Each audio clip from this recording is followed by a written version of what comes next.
Ei, què tal, escaquistes? Com esteu? Mira, avui us porto una nova partida de l'Atac Porc, no jugada per mi, sinó per un altre amic meu, en Jordi Seguí, president del Club d'Escacs de Castellbisbal, inventor de les Caixa Cards i del Chess Tonic, un home d'escacs, com podeu veure. En Jordi té una relació d'amor-odi amb l'Atac Porc, d'acord? Si bé li agraden molt algunes partides que li surten amb combinacions espectaculars, és cert que li troba dificultats i no l'està practicant tant com a mi m'agradaria. Igual que guanyant moltes partides espectacularment, crec que en perd també estrepitosament. Però bueno, Jordi, tranquil, a tots se'ns ha passat això i jo t'animo a jugar més l'Atac Porc, jugar-lo més i més. Bé, m'enviava aquesta partida per comentar. Ja sabeu que hem comentat una del Josemi, l'altra del Federico Catarineu, ara del Jordi Seguí, i veurem que ha fet les primeres jugades de llibre immillorables. Les primeres jugades, les que són cavall F3, E3, C4 i les negres fan cavall per fianxatar l'alfil per aquí, segurament a enrocar-se curt, d'acord? Però trigaran una mica les negres a enrocar-se curt, d'acord? Les blanques estan establint l'estructura que ja coneixeu d'aquests peons, de deixar-los aquí tocats perquè les negres hagin de trigar molts temps a poder posar peces aquí i aquí. Per poder posar peces aquí i aquí han de qüestionar aquest peó, que significa qüestionar aquest també i qüestionar aquest i que són molts temps que les blanques s'aprofitaran per llançar-se a l'atac. Ja ho sabeu tot això. Però vegeu, ha fet les primeres jugades i com que fan cavall C6 abans que dama C2, doncs el Jordi amb molt bon criteri fa A3 per evitar aquest salt de cavall, ja ho sabeu. Per tant, després de l'A3 posa la dama aquí tan tranquil·lament, les negres fan alfil B7, ja veieu que les negres estan esperant a enrocar-se curt i això és molt important perquè ara en Jordi fa una jugada que a mi em va semblar, al veure-la, em va semblar que no calia, que aquest alfil ja estava bé aquí, de moment, no calia posar-lo a B3 a D3 i ja podia directament passar a H4 o cavall G5, d'acord? Ja podia fer alguna d'aquestes dues per accelerar la cosa. Però és veritat que les negres no estan enrocades encara.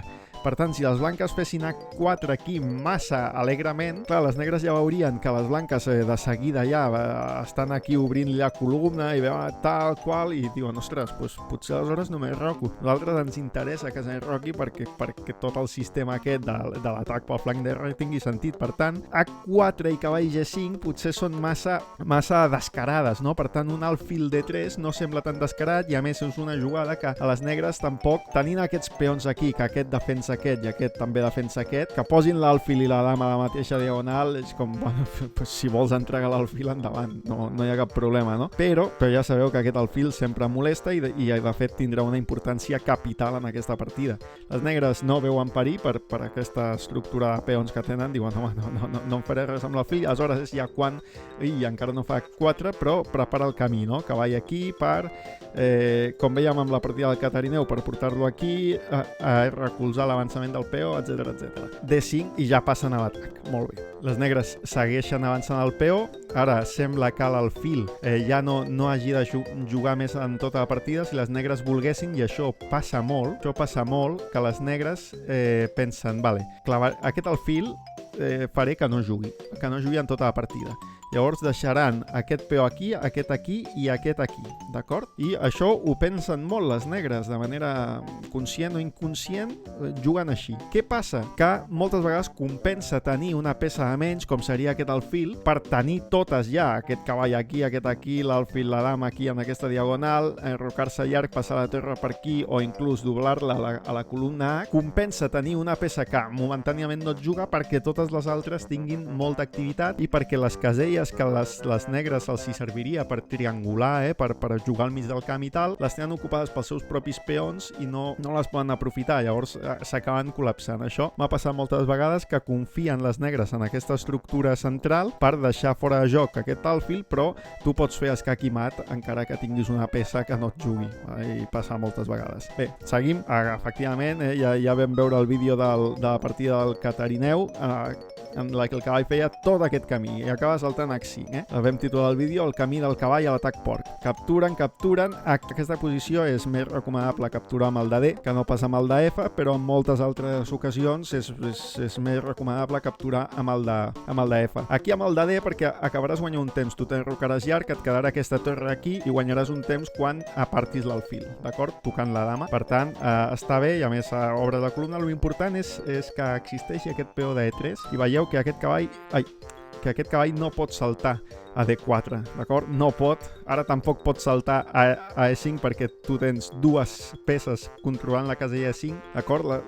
Les peces de les blanques estan bastant limitades. Per tant, el que fan és buscar l'activitat en la columna oberta i les blanques encara no s'enroquen perquè veuen que tenen temps, avancen el peó, les negres ja amenacen l'alfil, ara sí que estan amenaçant dama part, torre part i guanyant la peça, l'alfil, i per tant s'enroquen posant la torre a la mateixa columna que la dama i amenaçant una descoberta que farà que guanyis un temps, no? Les negres avancen aquí una mica, doncs ben bé perquè tampoc hi ha jugades clares, no? O sigui, capturar aquí sembla bastant suïcida perquè t'obres la columna, a més estàs tocant el de H7 un cop hagis capturat aquí i hagis hagut de capturar en peó novament. La columna oberta és molt desagradable. Aquest peó tampoc pot avançar dues caselles perquè té dues peces, no? En veritat, a vegades s'entrega i funciona l'entrega, però això en una partida ràpida les negres els hi costa molt fer. Per tant, acaben fent una jugada com aquesta,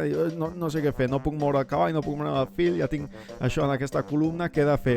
Dama aquí, torre aquí i torre aquí, triplicar aquí. Bueno, doncs vaig a intentar obrir per aquí, no? Una jugada lògica dins del que li dona la posició, d'acord? Aleshores, les blanques ja capturen aquí i guanyen el temps, guanyen un peó, alfil part, no poden fer peó part perquè perdrien la dama, d'acord? Per alfil i torre, però bueno, ja amb un atac bastant decisiu amb la dama aquí, aquests dos cavalls aquí, la columna oberta, ja seria bastant decisiu, A vegades et pot jugar amb dama, amb torre i alfil contra dama, però en aquesta situació ja no és només el material, sinó que la posició ja seria bastant desagradable per les negres. Ara s'aparten i ara ve un detall molt bonic, aparten la dama, ara les blanques han vist una espècie d'escac i mat, l'han olorat i van a per ell, no? Però no li sortirà del tot bé. D'acord, mira, posem el mòdul perquè ara es donarà un moment clau. Les blanques van a fer un escac i mat amb aquesta idea. Alfil part, d'acord? Fins aquí bé, i de fet ja et dona que hi ha una variant d'escac i mat en 7 jugades, Si voleu pausar el vídeo i buscar-lo, endavant. Però a les blanques no li acaben de sortir bé, se'ls escapa per un detall. Fan una maniobra que és molt típica i de possibles escacs i mats, que és alfil aquí, escac, rei aquí, alfil aquí, i mireu com baixa, perquè no és bona, perquè el capturar amb la torre permetria que el rei s'escapés, d'acord? Però en moltes ocasions aquesta maniobra d'alfil, escac i alfil aquí perquè si capturessin aquesta peça, que seria la que recolzaria la dama en un hipotètic escac i mat, o capturessin si capturessin aquesta, encara els hi quedaria aquesta per fer l'escac i mat, d'acord? I les blanques han anat amb aquesta idea que semblava un mat imparable, però no? Perquè se'ls ha escapat això, que podrien capturar amb torre i ficar-se per aquí després amb el rei.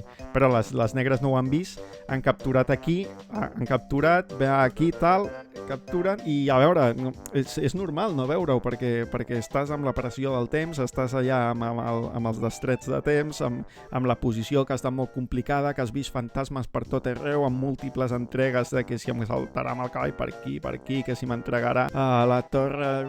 Són moltes coses que les negres a fons s'acaben saturant, i ara, després de tot això, de tots aquests escacs, de tal qual, s'acaben d'equivocar del tot, deixant-se un mat en dos, que en aquesta ocasió sí que l'ha vist. Les negres han vingut aquí per intentar atacar una mica, i per què no fer un escac i mat elles mateixes, no? Ara si moguessin les negres seria escac i mat en dues jugades també. Dama part, el rei no pot escapar per aquesta columna única, o aquí, no? Tapant la dama o venint aquí amb el rei, en els dos casos o dama part o dama aquí defensada per l'alfil, i seria escac i mat en dues jugades, però mouen abans les blanques. Si les blanques fan aquest escac, les negres abandonen a una de l'escac i mat, l'única jugada seria venir-se aquí i les blanques capturarien a F7 fent l'escac-i-mat. Bé, partida, ja veieu, partida que dona una combinació de mat en set.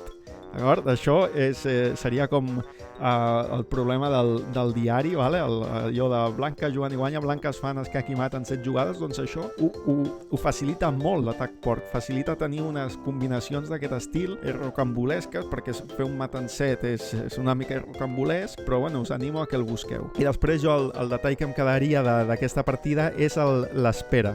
L'espera, que tampoc sé si hagués fet alfil de 3 en aquest moment, vale?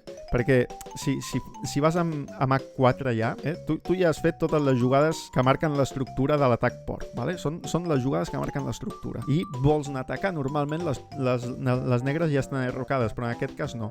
I si no estan enrocades i tu ja ensenyes les teves cartes amb H4, igual es pensen l'enroc i no l'acaben fent, cosa que no volem que el faci. Per tant, aquí ha estat molt encertat per posar l'alfil a D3, també a E2 podria estar bé, el que passa és que si el poses a E2 sempre hi ha la idea, la mala idea de que les negres poden tenir chances d'avançar aquest peó i doblant en aquesta columna tindrien un avançament de peó que et molestaria. I a més, amb alfil E2 també li treus aquesta casella al cavall, que ja hem vist que és un dels... Bueno, que és una casella del camí del cavall a l'atac porc, no? Per tant, alfil de 3, mira, jo pensava el primer cop que l'he vist no m'ha acabat d'agradar, però tenia tot el sentit del món. I bé, això és tot pel vídeo d'avui, espero que us hagi agradat i que si jugueu l'atac porc i em voleu enviar les vostres partides, envieu-me-la. De moment tenim 3 jugadors, amb mi 4, que juguem l'atac porc. D'aquí uns dies tindrem un 5è jugador i crec que és l'alumne avantatjat, però ja ho comentarem en el següent vídeo. Vale? Va, fins la propera.